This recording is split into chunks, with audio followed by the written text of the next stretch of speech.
112, 109. Pascal, the three. Good! All-star. Swatted by Boucher. Chris soaring in, finger roll. Little French pastry right there. Gotta love it. Bonjour. Mikey.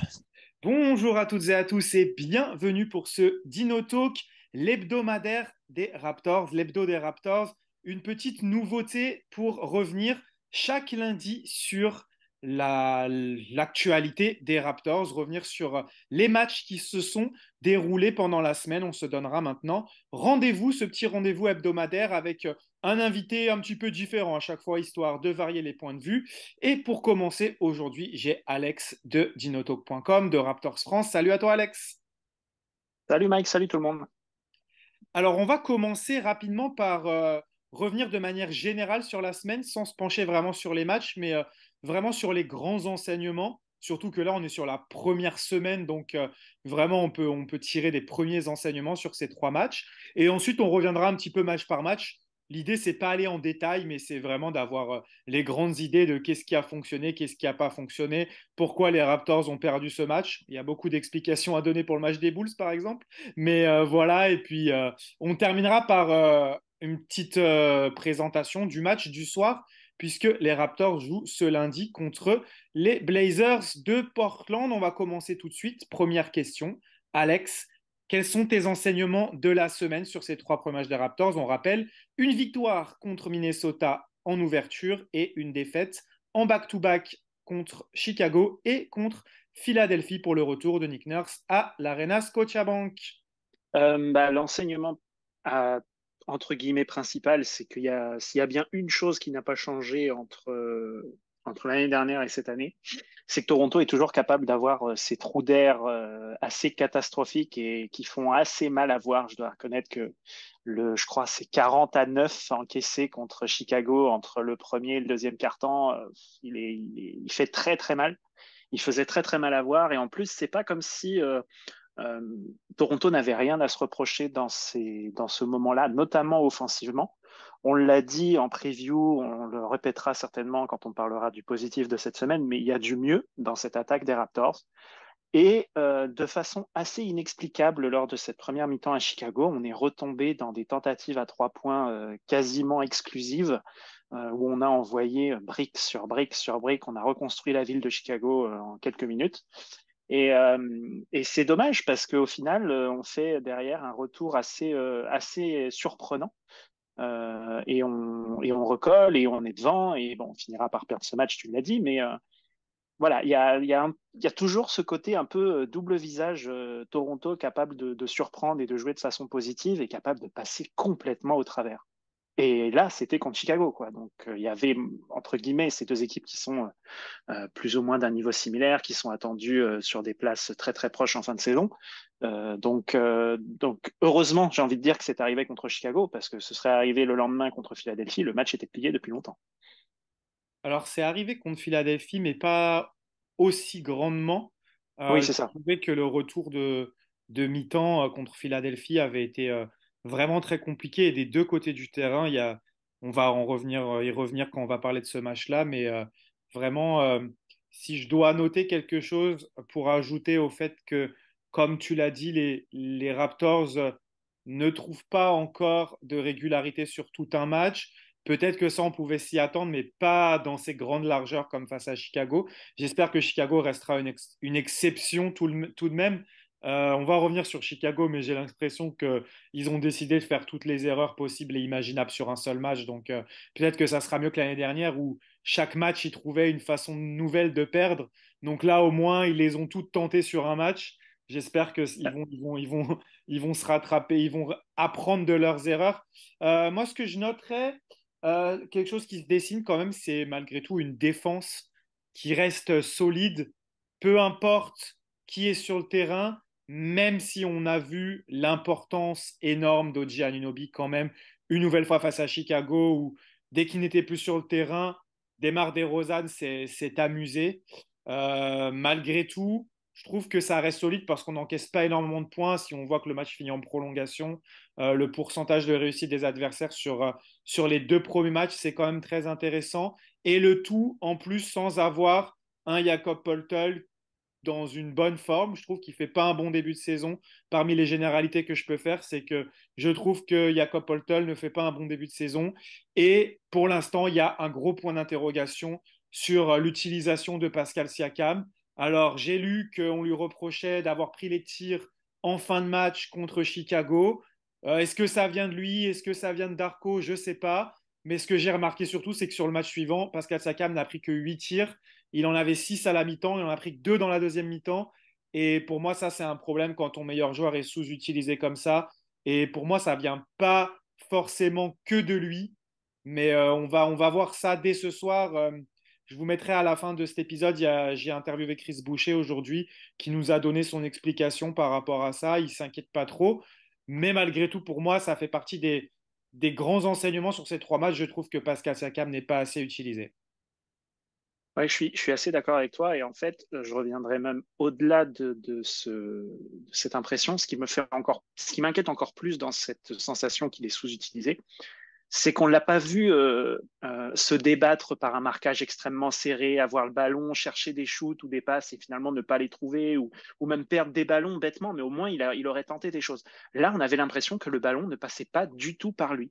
C'était assez impressionnant. À un moment donné, au milieu du quatrième quart-temps, je me suis rendu compte qu'il était invisible. C'était assez impressionnant et dommage et dommageable pour Toronto qui a fini par s'incliner. Ouais, et puis surtout qu'au final, il a un tir à 3 points et une superbe passe sous le panier, mais tu sens qu'il n'est pas du tout en rythme et le 3 est raté alors qu'il avait été plutôt adroit en première mi-temps. Et malheureusement, il fumble un peu sous le panier alors qu'un Siakam en rythme aurait rentré ce tir facile. Et du coup, bah, c'est un peu une inquiétude qu'on va devoir suivre sur la suite. Peut-être que ça va se résoudre rapidement, mais en tout cas, pour l'instant, ça fait partie des choses qu'on va devoir surveiller. Parmi les autres choses sur lesquelles je voulais te lancer, qu'est-ce que tu penses de l'apport du banc qui justement a fait partie de ces gros trous d'air, notamment contre Chicago? Ah, tu me fais plaisir avec cette transition parce que moi j'ai adoré déjà. Je suis obligé d'en parler. Certains vont dire que je force, mais je suis obligé d'en parler. C'est l'apport de Chris Boucher, qui après ne pas avoir joué au premier match, j'ai trouvé ces minutes contre Chicago et contre Philadelphie plutôt intéressantes. Alors oui, c'est encore une fois, c'est pas lui qui va tout révolutionner, qui va euh, changer le visage du match ou quoi que ce soit, mais ce n'était jamais le point faible sur le terrain. Ça, c'est une très bonne chose. Je vais être très curieux de voir Grady Dick parce que très très bonne rentrée contre Philadelphie. Il faut qu'il se serve de ça. Enfin, on a vu le shooter qu'on nous a vendu depuis sa draft.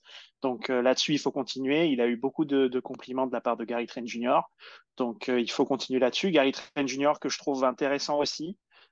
Plutôt encore une fois très inconstant, mais c'est un attaquant, un shooter, les mi-distances, tout ça, bah, ça peut rentrer comme ça peut ne pas rentrer, mais à 3 points, je l'ai trouvé plutôt fiable et très très important. Voilà, Achua, pas si mal non plus, mais en fait, j'ai l'impression que si on reprochait à Nick Nurse, je vais peut-être faire le relou, hein, mais si on reprochait à Nick Nurse l'année dernière de pas assez utiliser son banc, j'ai presque l'impression que là, on l'utilise presque un peu trop et que du coup, ça nécessite une adaptation. Tu as parlé de Pascal Siakam qui semblait hors rythme.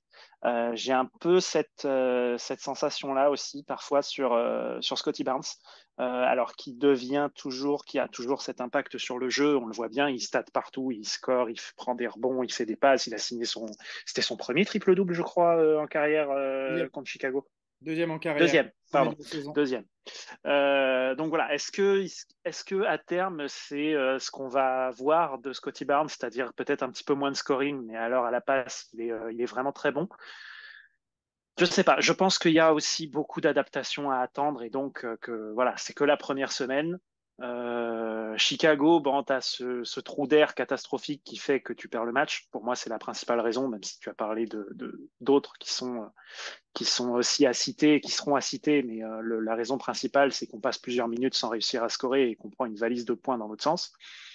Donc voilà, t'es tu es à 1-2, tu pourrais être à 2-1. La perte contre Philadelphie, je suis désolé, mais on maintient quand même, on est dans le match quasiment jusqu'au bout, donc ça c'est pas si mal. Voilà, il faudra attendre un petit peu plus pour tirer de vrais enseignements concrets et sur du long terme. Mais le début de saison n'est pas si négatif que ça. Faut rester raisonnable. Oui, et puis par contre, il y a un enseignement pour moi que je retiendrai du match de Chicago, et je pense que Darko s'en est bien rendu compte. C'est beau de vouloir utiliser le banc, mais trop de joueurs du banc avec peu de titulaires, ça semble être vraiment compliqué. C'est à ce moment-là qu'il y a eu ce vrai gros trou d'air. Et la question, est-ce que Malakai Flynn va à terme réussir à conserver ce rôle de backup meneur? Ça a été compliqué pour lui contre Chicago. C'était peut-être un peu mieux contre Philadelphie, mais en défense, je le trouve quand même toujours très, très léger. Il y a eu une interview dernièrement de Bobby Webster, qui disait qu'ils attendent de lui qu'il soit une peste en défense. Ils attendent de lui un peu ce que faisait, j'imagine, Fred VanVleet, qui compensait sa petite taille par une activité dans les mains. Ça, je ne l'ai pas retrouvé, notamment contre Philly, et on va en parler après dans ce match contre Philly, pourquoi les Raptors n'ont pas réussi à embêter Joel Embiid comme ils l'ont fait par le passé. Ils n'ont pas réussi à embêter Maxi, mais ça, c'est comme d'hab, j'ai envie de dire, il a juste été sensationnel. Et ce que je voulais souligner aussi, l'un des enseignements sur ces premiers matchs, c'est on a un Dennis Schroeder à plus de 10 passes par match. 11 passes, 10 passes, 10 passes sur ces trois premières. L'adresse n'est pas forcément là dans le shoot près du cercle, c'est assez étonnant. Il a raté pas mal de flotteurs et de lay-up. À 3 points, c'est très bien. Et dans la gestion de l'équipe, c'est aussi vraiment très bon. Pour conclure sur ces généralités, qu'est-ce que tu en as pensé? Très content aussi, ouais, je suis d'accord avec toi de Schroeder. Très surpris de son adresse à 3 points, que j'attendais moins importante que ça. Je m'attendais pas spécialement à ce qu'il prenne plus de tirs longue distance, mais disons que quand il les prend, on n'est pas particulièrement inquiet sur ce début de saison. J'ai envie de dire, bah ouais, vas-y. Il est dans ce que moi j'attendais de lui perso, et ça fait du bien parce que c'était quand même une grosse inconnue et un problème qu'on annonçait en début de saison, enfin pré-saison. Donc non, plutôt satisfaisant, mais oui, effectivement, il va falloir se poser la question de la rotation au poste 1 quand il va sortir, parce que même si on a deux ball handlers que peuvent être Siakam et Scotty Barnes, il manque quelque chose quand même. Il manque un vrai meneur pur de formation avec un petit côté un peu virevoltant et ce que Scotty Barnes n'a pas, et je ne sais pas s'il l'aura un jour, quoi. Donc, est-ce que Malachi Flynn a du souci à se faire dans le cadre d'un transfert ou quoi? C'est-à-dire, est-ce qu'il faut chercher à l'extérieur de la franchise quelqu'un pour le remplacer? Est-ce que à terme, Schroeder finirait par sortir du banc et Gary Trent Jr. Titulaire, et que donc bah, il y aurait plus vraiment, on serait vraiment sans ce meneur dans le 5 de départ? À mon sens, je suis pas sûr. Pour moi, le 5 de départ, le problème du 5 de départ, en fait, tu l'as dit, sur ce début de saison, c'est Jakob Poeltl, c'est pas Schroeder ou autre. Donc, il y a beaucoup de questions à se poser encore, mais c'est vrai qu'on s'attendait pas à devoir se poser la question de Poeltl. Mais à sa décharge, je trouve qu'il est très peu servi sur pick and roll. On avait vu ça beaucoup avec Fred VanVleet l'année dernière. Ils avaient une vraie complicité. Peut-être qu'il va falloir encore du temps pour que ça se développe avec Schroeder, qui fait beaucoup de passes décisives, mais qui trouve très peu Poeltl. Mais Poeltl aussi, qui, on dirait, a les mains un peu fuyantes sur ce début de saison. Il rate pas mal de choses près du cercle aussi. Donc, ça n'excuse pas tout. Mais c'est vrai qu'on en attend bien plus et dès ce soir contre Portland. Le ballon lui est parfois mal donné aussi, je trouve, hein. Quand on a un grand comme ça qui roule vers le cercle, il faut lui donner le ballon en l'air, hein, pas le ballon au niveau des genoux. Hmm. Et ça joue aussi, je pense, dans son manque de confiance. Mais j'ai aussi, encore, je vais me répéter, mais j'ai aussi beaucoup de mal à le voir ballon en main, en tête de raquette. Je trouve que c'est des secondes où, en fait, sur une possession, l'équipe en face n'est pas du tout en danger. parce que lui déjà ne peut pas shooter de cette distance, et parce qu'en plus, il n'y a pas de coupe vers le panier où il peut faire jouer sa taille, sa vision de jeu.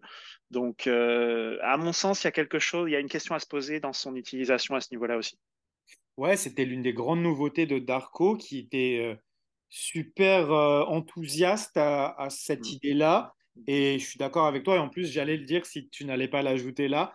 C'est pour l'instant l'un des grands échecs des nouveautés de Darko Rajakovic, cette utilisation des pivots en tête de raquette, que ce soit Paul Tull, mais que ce soit encore plus Achua qui, pour l'instant, ne montre vraiment pas un sens du jeu, mais malheureusement Non.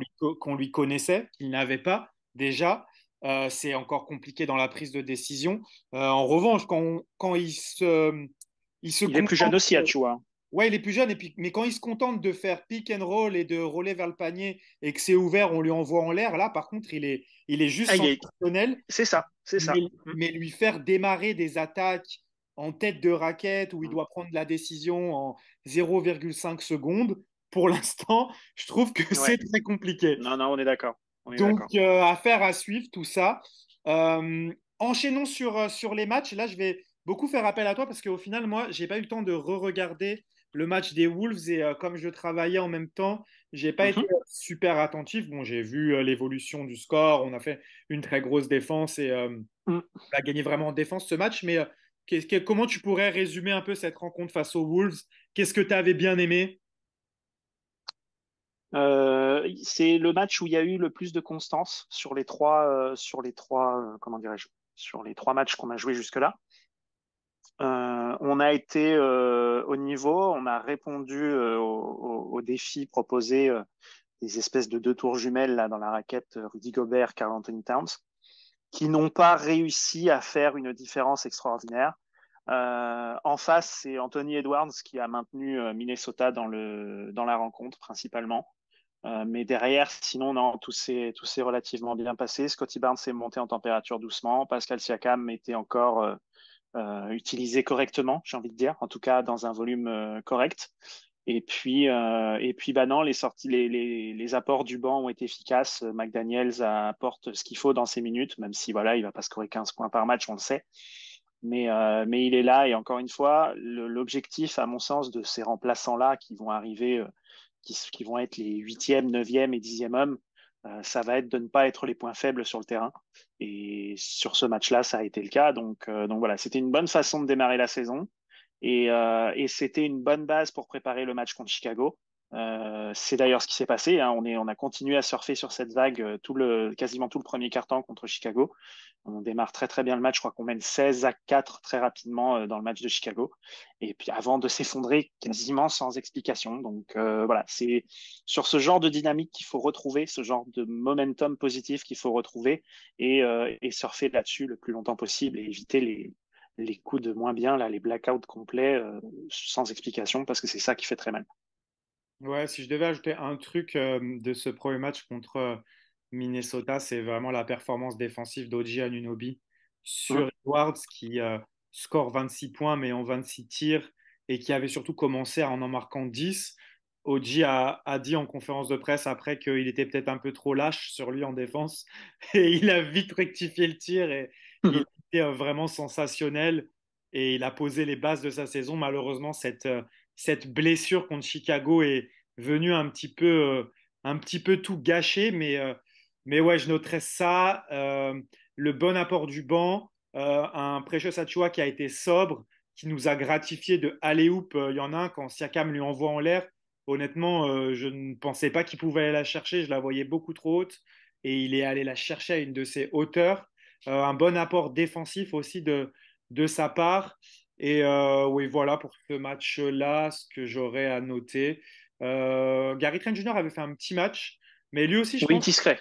qu'il va falloir qu'il trouve un peu sa place dans cette attaque. Je parlerai de lui sur le match contre Philadelphie. On peut passer à Chicago. Tu en as déjà tiré deux, trois mots. Chicago, ce que j'ai bien aimé, c'est l'entame de match. Et c'est drôle parce que je l'avais dit dans la preview. Je l'avais dit, ce 5-là, on sait qu'il va avoir des problèmes de spacing. Oh, dernière chose, le match d'avant, 40% à 3 points. C'était quand même Oui, oui. assez intéressant. même si c'est pas sur un gros volume, hein, je crois qu'ils en ont mis 13 sur 30 et quelques, mais c'est toujours ça et ça permet d'avoir les frites gratuites à McDo au bout de 10 à 3 points pour un achat de 3 dollars, il faut préciser, seulement en Ontario. Mais T'es sponsorisé là, tu fais un coup de pub quand même. maintenant, c'est pour tous les gens de l'Ontario qui ont envie d'avoir des frites gratuites. Revenons à Chicago, comme tu l'as dit, gros début de match. Gros Ouais. début de match défensif encore, énorme. Mm. 4 points encaissés en 6 minutes, un truc comme ça. 14-6. Et première rotation, les rotations s'ajoutent jusqu'à ce qu'il n'y ait plus que Scotty, je crois. Non, Scotty sort en premier. Je ne sais plus Scotty qui sort en était. premier, c'est Siakam, je crois, qui reste. Siakam plus rotation et après Scotty revient sur la fin du quart-temps et c'est pas mieux. Et de toute façon, ça va aller presque jusqu'à au retour total du 5 de départ, puisqu'on se prend un 49, comme tu l'as dit, et le 5 de départ finit sur un 12-0 et va C'est ça. enchaîner ensuite en troisième quart sur un 33, 33-8 ou 9 ou 12, je sais plus, pour en fait après renverser de nouveau le match et être à 17 points d'avance à 6 minutes de la fin. Et là, blessure d'Oji et ensuite une série d'événements que tu peux Et pas. les arbitres qui bloquent Les, complètement. des arbitres qui ne sifflent que dans un sens et euh. ensuite une série d'événements que tu ne peux pas imaginer en fait tous dans le même match. Non, C'est-à-dire une et tous remise, dans le même sens. ouais, et une remise en jeu, tu perds la balle. Euh, deux remises en jeu où tu perds la balle parce qu'il y a la. La première, elle est déviée et tu perds la balle parce que tu remets pas en jeu suffisamment dans les 5 secondes. Et la deuxième parce que les arbitres estiment que Siakam des pouces, je crois que c'est Il y a une faute Caruso qui est sur offensive, c'est lui, vrai. qui Caruso vend qui très bien flotte. qui vend très bien sa cam d'ailleurs. Caruso joue parfaitement le coup et les arbitres tombent dans le panneau, hein, mais... Caruso qui flop, et ensuite tu as des lancers francs ratés, des rebonds pas pris, euh, des fautes sur DeRozan où Poltel est tout droit, il y a faute alors que normalement il n'y a rien. Et Chris puis Boucher qui saute, Chris qui Boucher saute qui pour au saute sur la contre fin et DeRozan qui saute manifestement dans le corps de Chris Boucher pour provoquer la faute, alors que normalement ce genre d'action ne devait plus être sifflé. et qui a été indiqué marché dans la révision de la ligue qui sert juste C'est à ça. te Mm. foutre juste un peu plus les boules parce qu'au final ça ne Oui, change rien. Et Scotty Barnes, tout ça c'est dans le temps réglementaire, c'est même pas encore la prolongation. c'est Scotty ça. Barnes aussi qui vient aider Siakam qui défend très bien DeRozan, qui vient de je ne sais Mm. pas où et qui mord à la feinte et qui vient lui Mm. sauter dessus et qui se fait bien engueuler par Siakam d'ailleurs, mais qu'est-ce que tu fous là? Et le match qui va en prolongation, alors qu'il aurait dû être gagné, puisque DeRozan rate des lancers aussi. C'était DeRozan rate 3 lancers dans les 2 dernières minutes. C'est assez improbable. Même lui, il n'en revenait pas. c'est ça, mais là, il Euh, nous a rendu tout ce que Diar nous a pris c'est ça. lors du, lors du play-in. Et au final, en prolongation, tu mènes de 4 points, pareil à 30 secondes de la fin, et tu vas encore dérailler complètement. Mm. Incapable de faire des remises en jeu, alors que tu as l'un des joueurs les plus rapides de la ligue, qui suffit de lui mettre un écran qui court à l'autre bout du terrain, qui gagne du temps et les adversaires fassent faute. Et tu n'arrives pas à faire ça parce que les joueurs sont pas dans les bons timings. Et au final, tu perds alors que tu mènes de 2 points.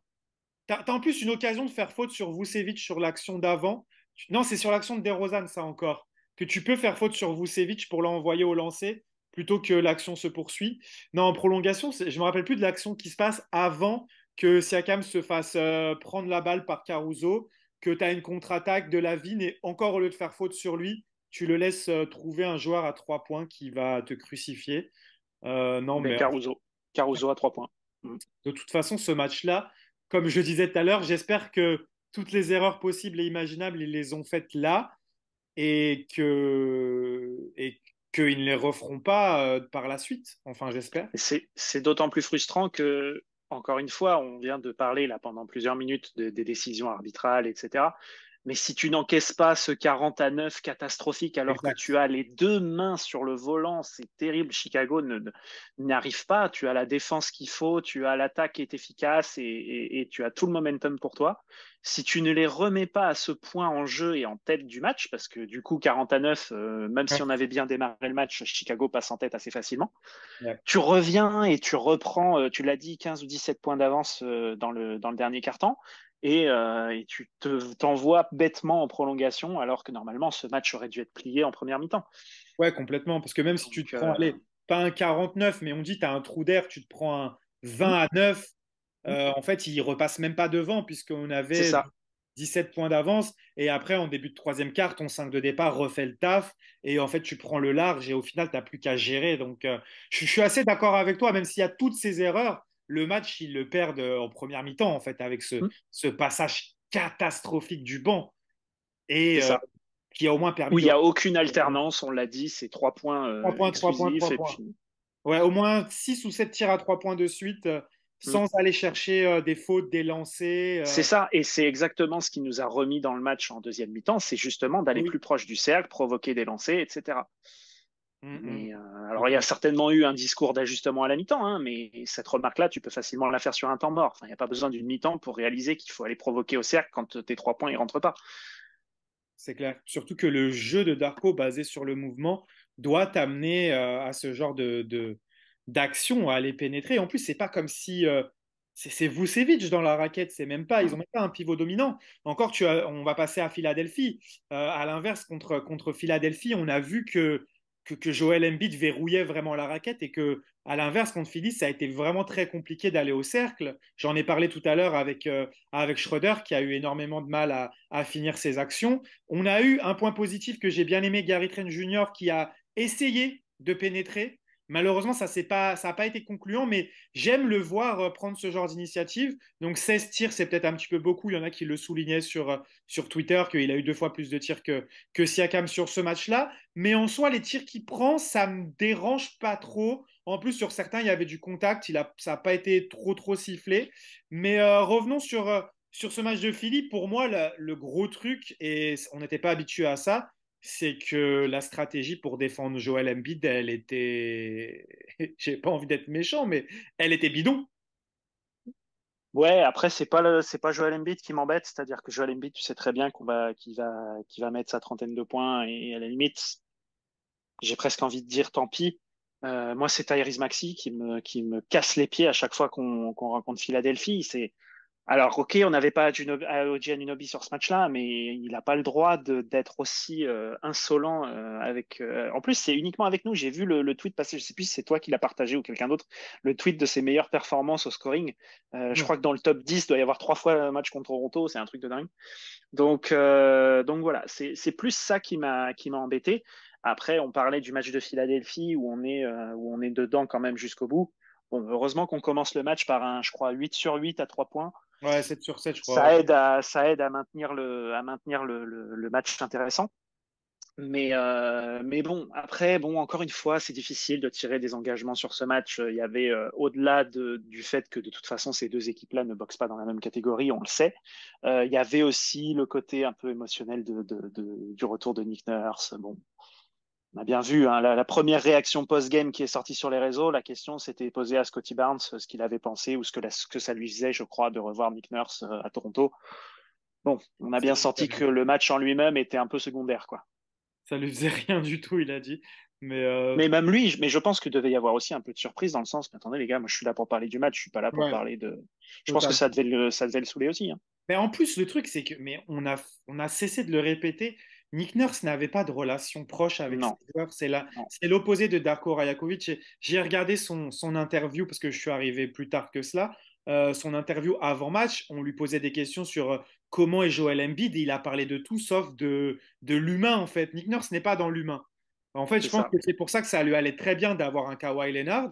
Au final, c'était la star parfaite pour lui parce que c'est c'est quelqu'un qui sûr, ne demande pas une relation humaine.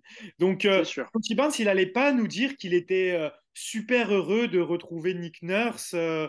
et qu'il lui a sauté dans les bras, à l'inverse de quand on voit Darko qui a eu son poste où tous les joueurs l'ont félicité. C'est comme ça, Nick Nurse n'a pas de relation avec ses joueurs personnels. Et c'est pas pour ça qu'il l'aime pas. Hein.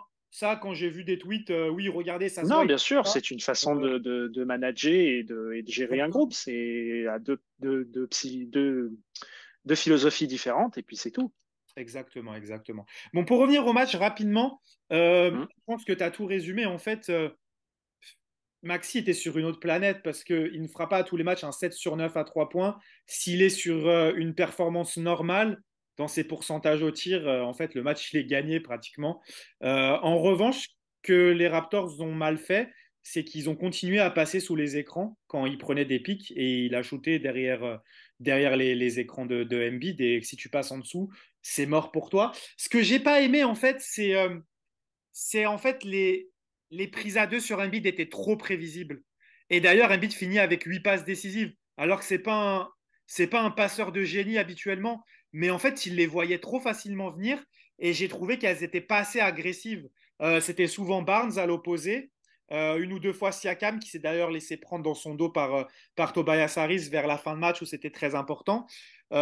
J'ai trouvé que les prises à deux n'étaient pas assez agressives et après, peut-être qu'il manquait OG. OG est un des spécialistes à venir chercher le ballon dans les mains des bigs. Et là, on a vu par contre la différence entre un Schroeder et un Fred VanVleet, par exemple. Fred VanVleet, c'était vraiment le spécialiste pour ça. C'était vraiment lui qui venait embêter Joel Embiid dès qu'il posait un dribble.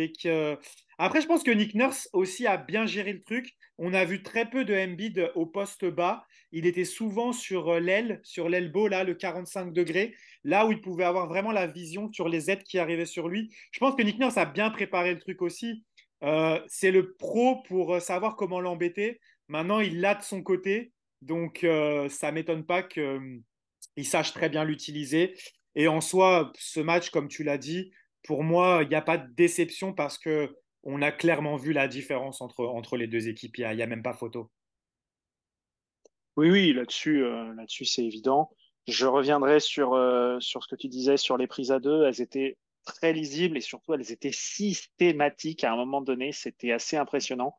Donc, je comprends le côté, tu as envie de le limiter, mais à un moment donné, il faut être un peu imprévisible et un peu alterner dans les décisions pour le mettre mal à l'aise parce que là, c'était systématique et c'était un petit peu une parodie. Mm.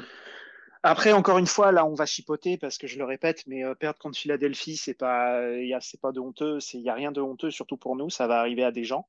Donc voilà. Non, ce qui est frustrant, en fait, c'est le point culminant de cette semaine, c'est la défaite à Chicago.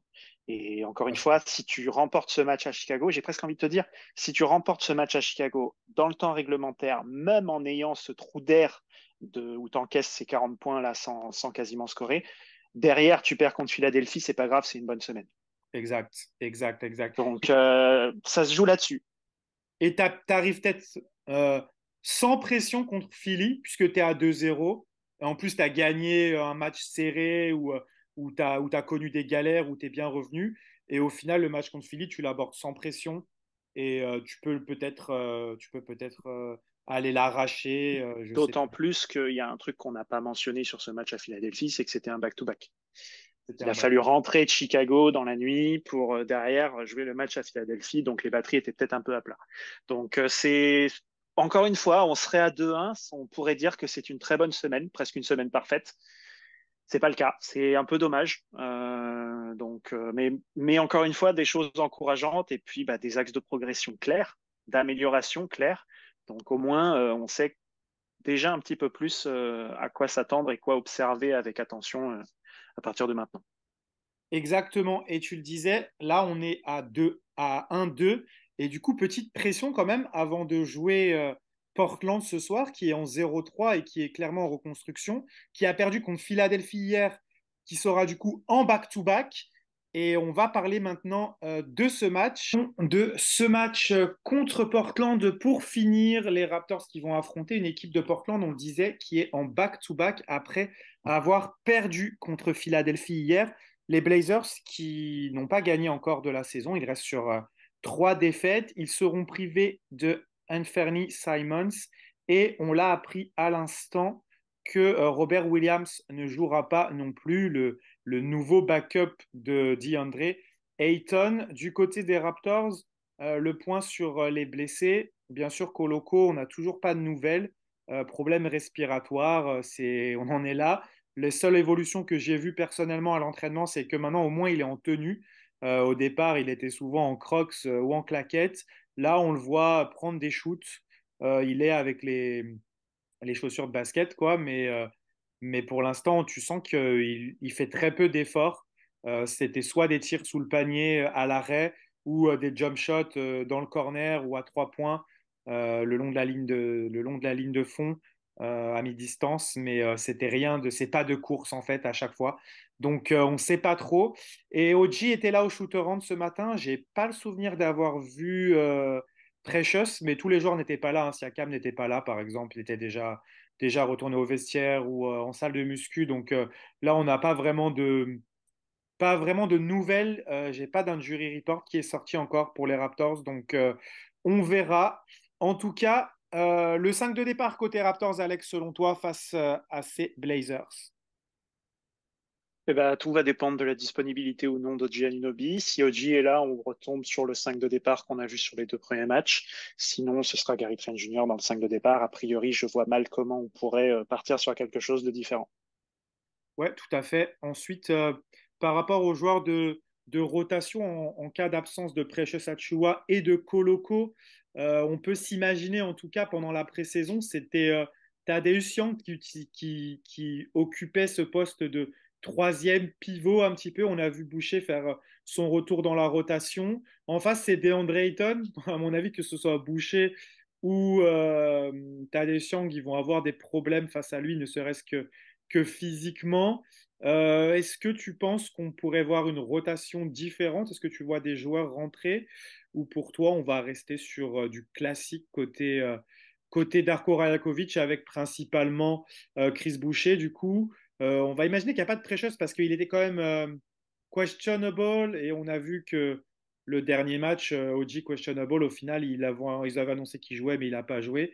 Donc, si on Ouais. part du principe qu'il n'y aura pas Precious, Chris Boucher, Grady Dick, qui a quand même eu presque 30 minutes contre Philadelphie, Malakai Flynn, qui devrait être reconduit pour donner des minutes sur le poste de meneur, et Jalen McDaniels. Est-ce que tu vois d'autres joueurs s'ajouter, peut-être des surprises? Bah, des surprises, oui et non, mais si on repart sur le même scénario et qu'on a un Jakob Poeltl qui prend 2 fautes dès le premier quart-temps, on va forcément avoir besoin de monde. Donc oui, t'as parlé de Tadeusz Young. À mon sens, c'est celui qui tient la corde à la 11e place dans nos joueurs de rotation. Porter Junior, honnêtement, j'en attends plus rien. Quand il est là, si jamais il rentre, ben, on verra bien ce que ça donnera. Mais bon, il a tellement pas joué l'année dernière. On a l'impression que sa blessure a pris beaucoup plus de temps que peut-être prévu. Je sais pas trop. Il y a une ambiance bizarre, une énergie bizarre autour du cas Porter. Je parlerai même pas de Garrett Temple, qui, pour moi, n'a absolument aucun intérêt dans ce roster. Donc voilà. Non, pour moi, il y aura pas de grosses surprises. On espère voir Oji Anunoby au moins présent ce soir pour nous rassurer, parce que bon, on nous dit que c'est pas trop grave, mais au final, il n'a pas joué contre Philadelphie. Visiblement, le doute a quand même été maintenu jusqu'au dernier moment. Donc, j'ai bon espoir qu'il soit là ce soir. Peut-être avec une restriction de minutes, peut-être pour être un peu prudent, j'en sais rien.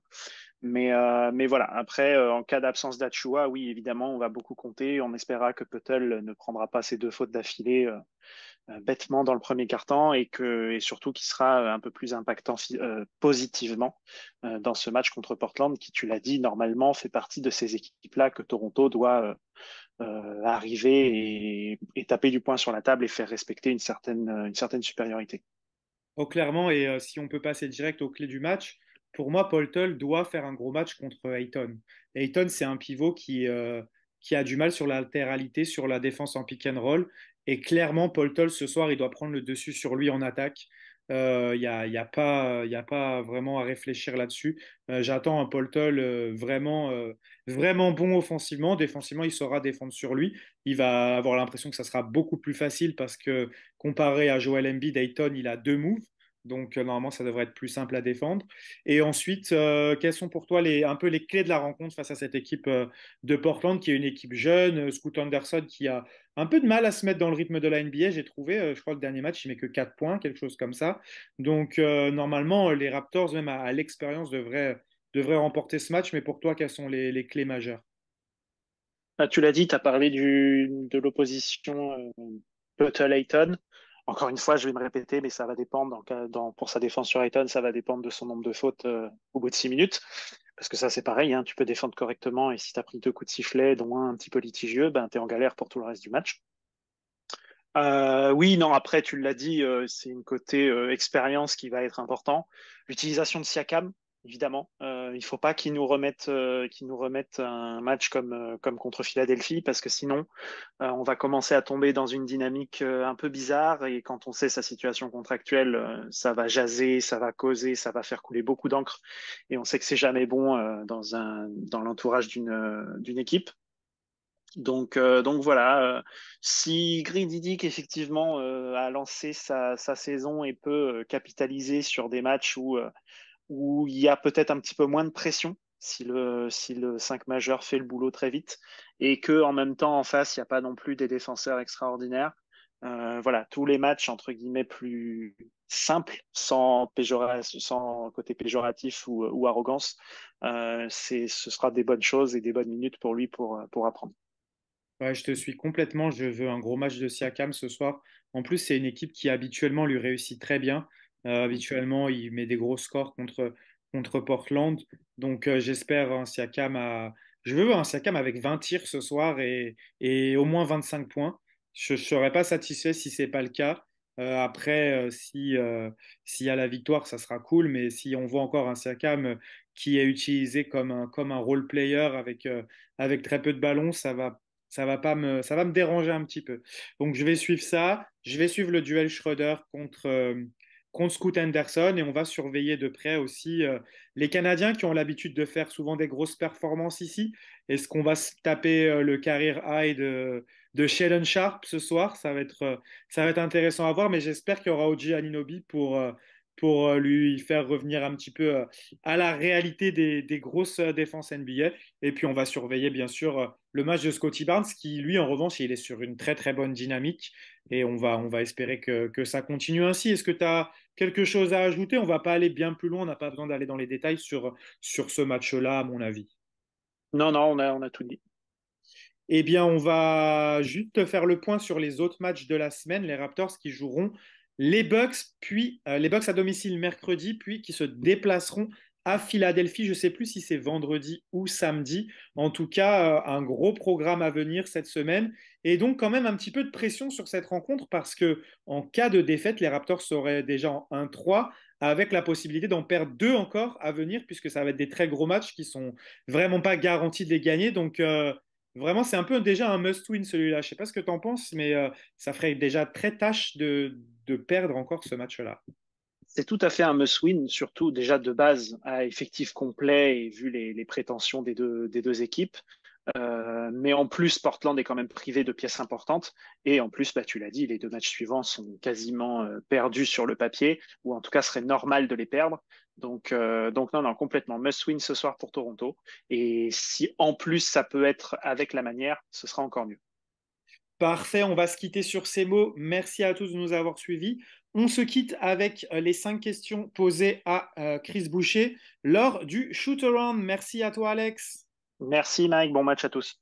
Et comme on dit toujours quand on se quitte, Let's go let's go Raptors! Raptors. 5 jours, c'est quand même pas facile. Comment vous préparez pour le match de ce soir? Aujourd'hui c'était plus film.